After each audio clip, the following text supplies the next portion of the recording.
اللي أكنت تجرت أكلا اللي قافة تجنة كيلة نيرم تجري سيد ما رفير رتيس أتشبه دانو يتأنا بس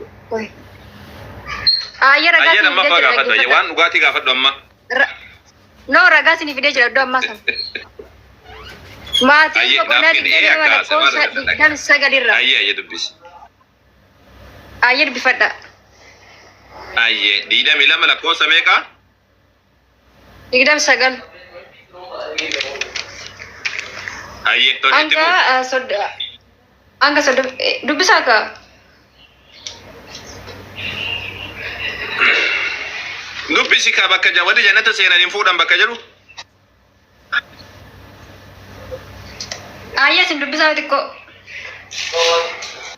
ifa magam maal tikko dubisani ani nabiran jiru wanni warri jannata seenu ka jiru nabiran jiru nabir lukisa sini kene jira bar dubifada raga barbada maal dubifada bakka warri jannata seenan hin fuudhani ka jiru na kenni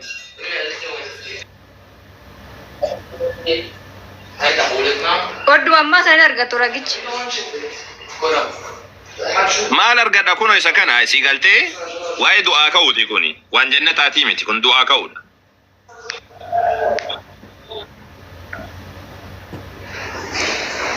yedu bisa kun du'a ka'udha wan jannataati miti kuni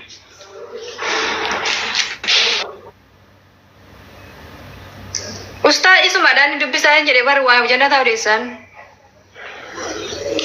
La ilaha illallah mal ta da saya mu kun wan du'a ka'uti yesusi wa wal qaba wa wara jannataati wal qaba tun qaba kun namota wayi yahuda rakante tayyib mesti dubisame si dubisame mal jede guyyuma sana saduqonni warri du'a ka'un hinjiru jedhan tokko gara isa dufani gaafi isa gaafatan eenyun gaafatan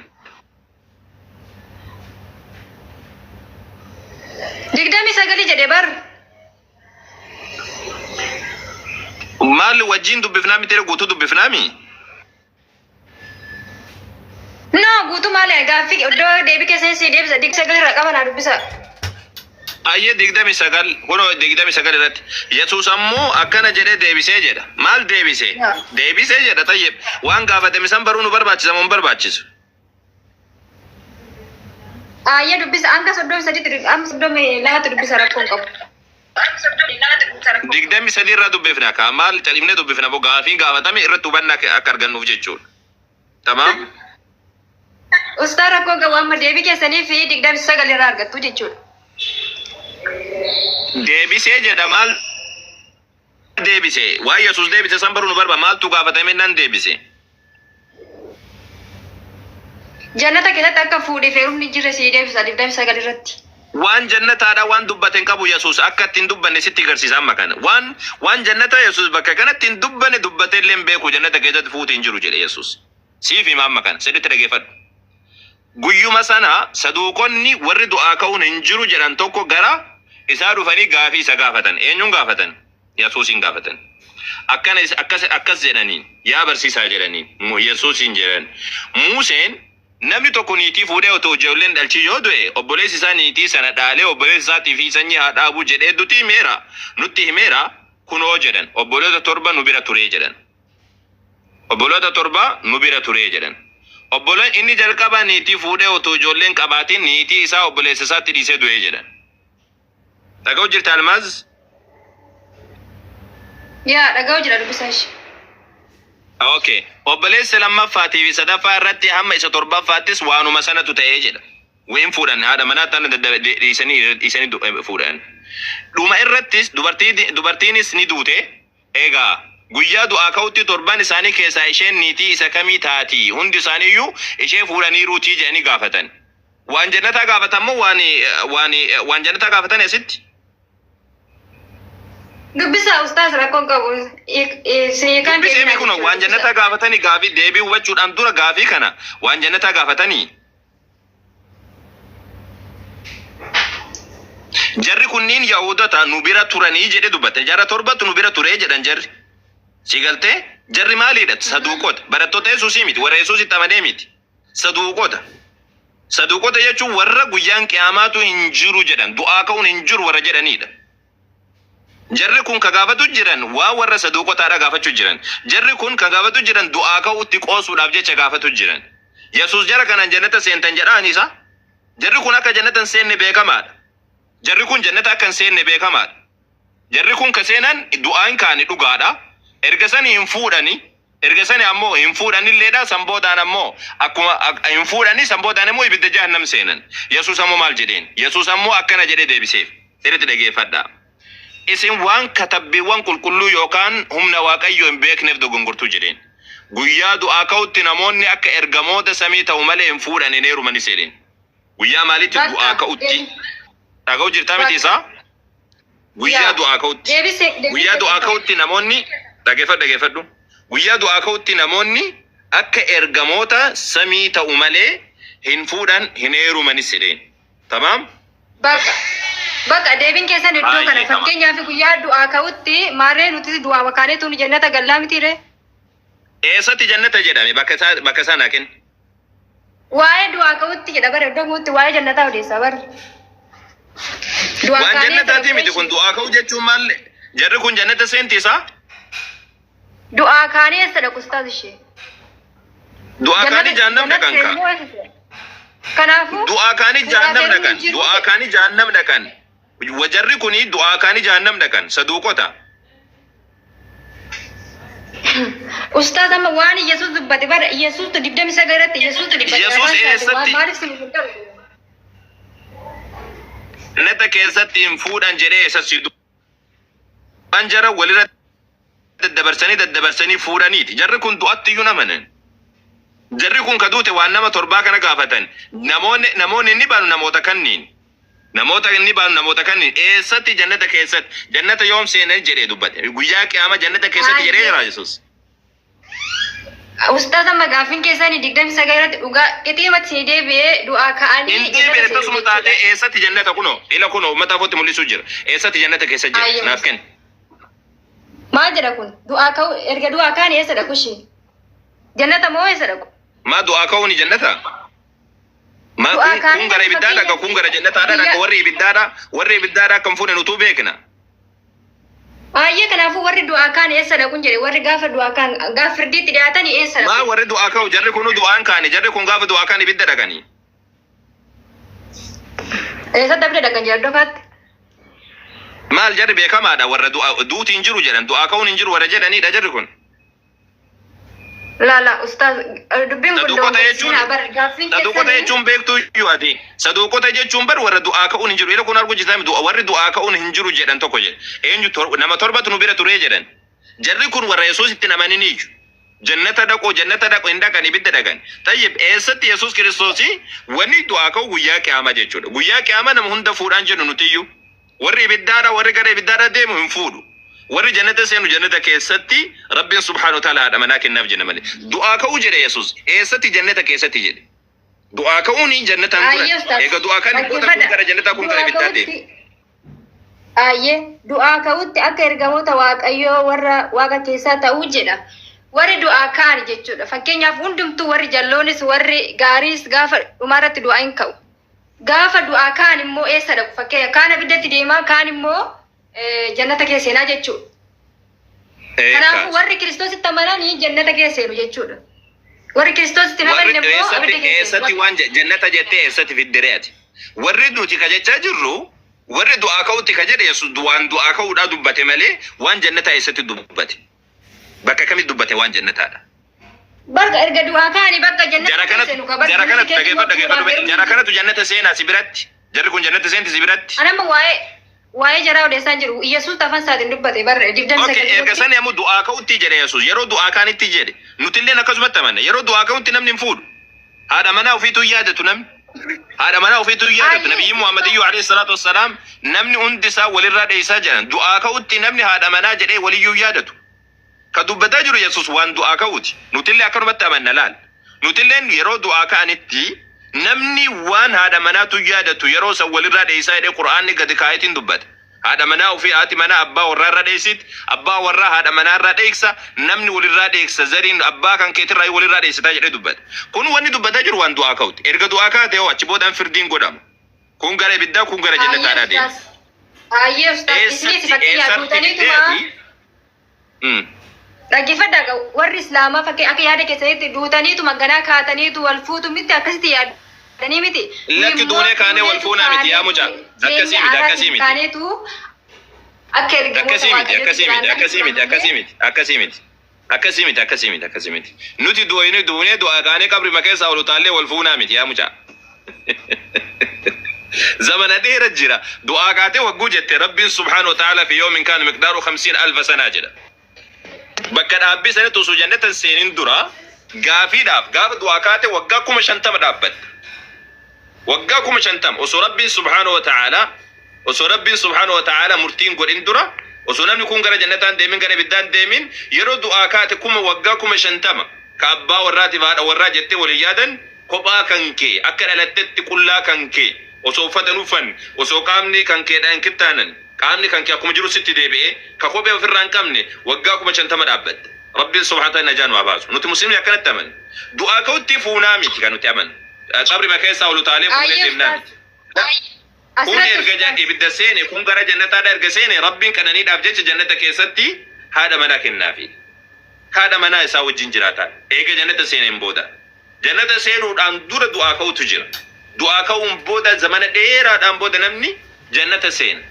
Akkuma lafaa ka'een qabri makeessa ol utaalanii haadha manaa qabatanii indenne shanchi salamne jedhanii oli gaddeemanii miti a'uuzu billah akkasii miti rabbiin keenya guyyaa qiyaamaadhaa warra gaafii jalaba rabbiin nu haa taasisu warra jannata rabbiidha dhaalu rabbiin nu haa taasisu akkasiidha si haa galtu xiqqoo si dhaawubat asitti keessuu ka dubbataa jiru waan kennaadhaa miti waan jannataatii miti yaa mucaa waan jannataati waa wal qabatu miti jarri kunillee ka gaafatamedha warra jannata seenuu miti warra ibiddaati warra jahannam jarri du'aa ka'uun hin jira jedhanii amanan qalbiif gaafattellee yesuusillee ka deebisee waan du'aa ka'uudha yeroo du'aa ka'an dubbate malee waan jannata keessaati miti gaafiinillee waan jannata keessaati miti deebiinillee waan jannata keessaati miti yeroo du'aa ka'anidha akkas si agaltu.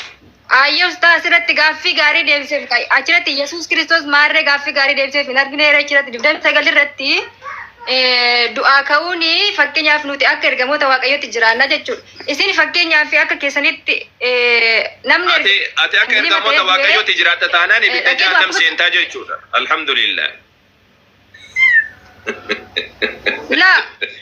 La. Du'aa ka'uudhaan booda jannata seenuu fi ibidda seenuun du'aa ka'uun booda yaa mucaa teenya. Jannata seenuu fi ibidda seenuun erga du'aa ka'aniin booda. Rabbiin firdii godhee eega firdiin godhameen booda achi boodan gara jannataa kun gara ibiddaadha deema. Du'aa ka'uu fi jannanni waan garagaraati.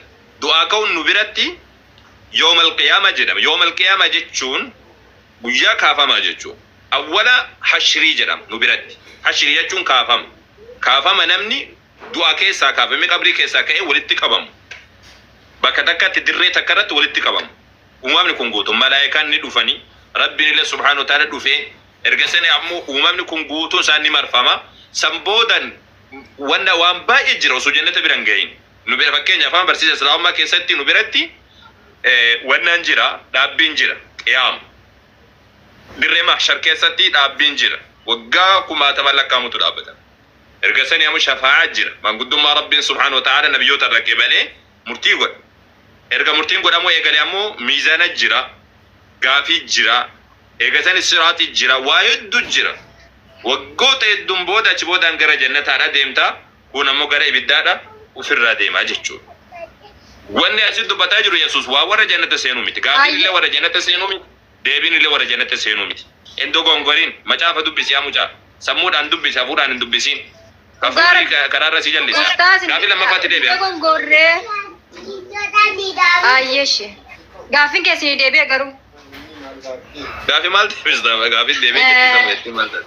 Nagaa qabdaati fayyaan kan kee jiru jira. Ayyee sirrii jannata keessatti gaafeeruun hin jiru dhaggeeffadha. Ayyee. Maali fakkeenyaaf farsoon hin jiraa jedha fakkeen wanti dhugaatiin hin jiraa jedha jannata keessatti akkamitti fakkeenyaaf akkuma lafa irratti qotamamoo jannata keessattis akkamitti farsoon naqabaan jedha kan nan dhiban immoo.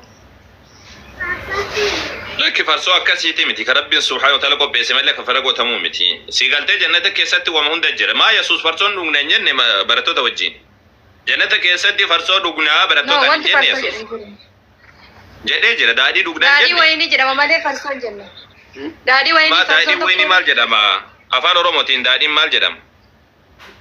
La farsoo jechuun akka nuti naannu kana jechuudha. Akka biyya keenyaatti farsoo jedhama. Akka nuti beeknutti daadhiin fi farsoon addadha. Farsoo Oromoon farsoo jedhaan daadhiidhaan. Daadhiin bari xajjiillee jedhama. Farsoo ka jedhamu isuma bar. Farsoon isuma farshoo ka jedhaniin isuma. Kamaaf kun uummanni dhugeetti nuti gaddeemu kana. Yesuus deebi'eetii isin wajjin dhugaa jedhe bara macaafa wannaa keessatti jannata keessatti. Ustaaz maaliif kan kunatti fiddani waa'ee Yesuus akkamitti farsoon nammaan jedheeti keessatti? Maal Yesuus hin dhugaa jedheeti maal nuqu nagaa battaati eega dhugaa jiraate haa dhuguuti. Wajjin dhugnaa Yesuusii wajjin. Anamma waa'ee Yesuus hin gaafachaa jiru farsoon akkamitti jannata keessatti nammaan jedhee bar. Lakki farsoo miti xajjii jedhama afaan Amaariffaatiin. Xajjii jechuun daadhii jechuudha bar. Daadhiin hin jira daadhii jechuun kaa duuba daadhii ajaa'aa akkasitti amma kunoo namni dhufitti qabu kana osoo hin taane daadhii qulqulluu rabbiin subhaanahu wa ta'aala maal jedhee dubba beedaa al-lizzati lishaaribiin jedha waa'ee isiidha wagguu dubbatu barreessi diikambii jechuun afaan Amaariffaa keessatti maal jechuudha jedhiin sii deebiseen nu luyyu. Ayyee rakkoon qabu nan dubbisa ani afaan Oromootiin kan dubbise farsoo jedha rakkoon qabu shi galatoma. Ayyee. Garuu Yesuusii wajjin akka dhugnu kana amantee jirtaami? Maatoos boqonna diidamii jaarratti waa'ee Yesuus achi kaa Yesuusii itti maaltu waanyoo kana sitti buusesi? Maaltu si waanyisiise Yesuusii wajjin yoo dhugne? Ati dhugdu Yesuusii wajjin? Almaas dhiisne. Almaas qoy mee qoy paaster qoy munyattii tolatti waanyu jira. Almaas dubbadhu Yesuusii wajjin yoo nuti daadhii dhugne maaltu si waanyisiise? Waanyoo maaltu sitti buusesi? Bisa Ustaz. In dhugne Yesuusii wajjin daadhii dhugna daadhii mi'ooftu dhugna. Yesuus jireenya kenna waa'ee akka keessanii farsoo dhuguu Yesuus maal Yesuus wajjin dhugnaa jedhe ati Yesuusii wajjin dhugnaa jedhe qoy mee qoy siba. Yesuus farsoo Allaani farsoo isin qopheesse Yesuus immoo jireenya nuuf qopheesse maashaallah jabadha. Yes. Aywa wannan arraba bira fagaadhu yaa gobazi teenya kabajaaf siseensifne ufin balleessin akiraa kan kee tamam kabajaan na wajjin ase tole ufin daddarbatin gobazi ko yoo uf daddarbatte uf miitaa jechumaa fi mee garana deebina yaa jamaa hin dubbifname.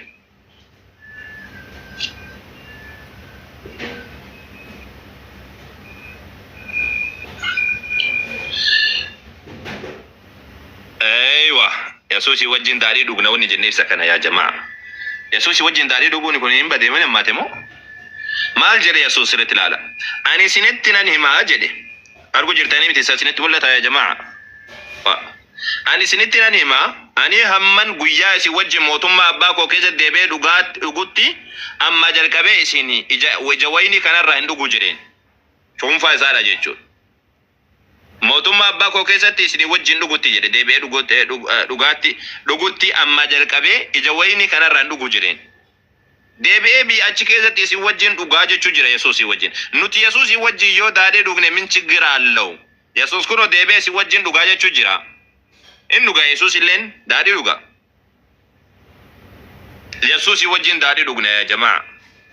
Daadhii mi'ooftu dhugna malee ka akka amma jarri hojjettu kanaa miti ka jarri hojjettu kun kan nama sakkarsu. Yesuusii inni nama jettan isa Yesuusii wajjin dhugneedha barreessa hundi keessa koomentiidhaan.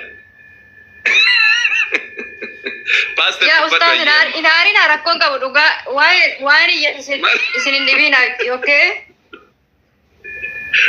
Maal arrasasitu haruu jira malee nuti wajjin dhugna siin jechuun jirraati. Nuti nabiyyi keenya Yesuusii wajjin ni dhugna. Nabiyyoota kaan namoota kaawwa wajjin dhugna ni dhugna. Garuu ammoo kan nama macheessuu miti. Jiraataadha Yesuusii bakkaadhi isa rakkoon qabu. Bareechinee wajjin dhugna Yesuusii wajjin dhugna insha Allah ta'ala. Rabbi warra isa wajjin dhugu rabbiin nu haa taasisu. Qoy mee nagaa yeroo siyaafatti wanna jedhe wajjin maa bira keessa hin jisa. Yesuusii wajjin daadhii dhugna jannata keessatti allaqa. Awwal nagaan siifata. Pastor dubbadhu amma nagaan siifillee haa ta'u. Nagaa. Asa yeroo baay'ee sin hordofa naamusti kee baay'ee natti tola warra kaan caala. Ani kaawwan irra hin caalu waan akkasuma. Ani kan irra xiqqaati malee isaan tun irra caala. Naamusaan namni wal caala. Hunduu naamusa qaban ana malee. Ani immoo xiqqoo siin jabaadhaa malee. Okay. Ani immoo waan rabbi naamusa sii kennan se'ee dhiifamash. Aywa inshallah rabbi na kadhadhu rabbi tokkicha na kadhadhu Yesuus innan kadhatin malee ayyeetti fuufi. Okay. Wanta Yesuusi macaafa qulqulluu keessatti dubbate hin fudhattaa? Macaafa qulqulluu keessatti eenyu dubbate? Wanta Yesuus dubbate hin fudhattaa? Yesuus dubbatu maaliif beekee fudhadhare? Yoo Yesuus dubbatu natti ragaa natti agarsiifte hin fudhadha. Wajjin dhunnasa jedhumaa fudhattere Yesuustu jedhe jechaa jirta. Nuti muslima waan taaneef ka Yesuus wajjin dhugna inni eegu jirra nuti amantii keenya kun Quraana nutti hima. Nabiyyoota wajjin taatan jedhee Quraani waan nutti himuuf jecha wajjin dhunna kan jedhe. Rabbiin nabiyyoota Yesuus illee muslima Rabbiin akka isa wajjin nu kaa'u akka jannata keessatti isa wajjin nu obaasu akka si barbaanna. Sabasaniif jecha macaafa kan kee ammoo siin qabsiisuudhaaf. Macaafa kan kee siin qabsiisuudhaaf malee nuti Quraana keenyatu nu ka'a nabiyyoota wajjin taana inshallah. Maal Yesuus wajjin dhuguun keenya maa isin aarsiyaa jamaa? Yo Yesuus wajjin dhugne isin maal isin dallansiisa? Carraanaa kennaa. Qoy siifan kenna. Yesuus wajjin dhunna jedhee jetteen fudhattaa isa kana. Yesuus wajjin dhunna jecha jedhee fudhattaa. Quraannu natti hima rabbi warra wajjisa wajjin dhugu rabbi nu haa taasisu. Quraanni rabbi nabiyyoota wajjin nu haa taasisu. Yesuus wajjin illee jannata keessa nu haa godhu. Maatiyoos 26 fudhattaa. Maatiyoos 26 fudhattaa. Kana duwwaa natti hima. Maal godhu fudhadhaa macaafa kan keedhaan muslima macaafa kan keedha maal godhu fudhadhaani Quraanatti amana malee Quraanarraa argadhe isa kasiin jechaa jiru kana isa kana ammoo kasitti fideef siin gara fuudhaaf malee ufiif miti. Maatiyoos. Garafaa jedha amantiin keessan. Garafaa jedhee. Inni Yesuus hin garaftan hin ga'u. Lakki Yesuus hin garafnu Yesuus nabiyyi guddaadha mi akkamitti garafna Yesuus si garafna malee ragaa macaafa kan keetiin sima garafna malee deebifnee Yesuus hin garafnu a'uuzu billahi. Otoo garaftan otoo garaftanuu sinii du'e hoo otoo garaftan eeshi gaafii tokko si gaafadha inni dhiisi bakka inni rakkoon qabu. Inni rakkoon qabu. Hiikti boqonnaa Maatiyoos 26 hiika dhugaatii miti. Mootummaa Waaqayyoo keessatti wajjin dhuguu miti kana. Akka tubadha. Isin miira keessaa baaya. Inni lammaffaani. Yoo miira keessaa. Muhammadtu biyya Makkaa keessaa. Mootummaa Waaqayyoo mootummaa nyaataaf dhugaatii miti jedha. Mootummaa Waaqayyoo mootummaa nyaataaf dhugaatii miti. Hin jedhu yaa paa. Jannata jechuun. Hin jedhu macaafa keessa hin jedhu. Hin jedhu. Keessan keessamu. Keessan keessa yuun jiru inni ati jettee kun Yesuus akka jedheen beeku takka.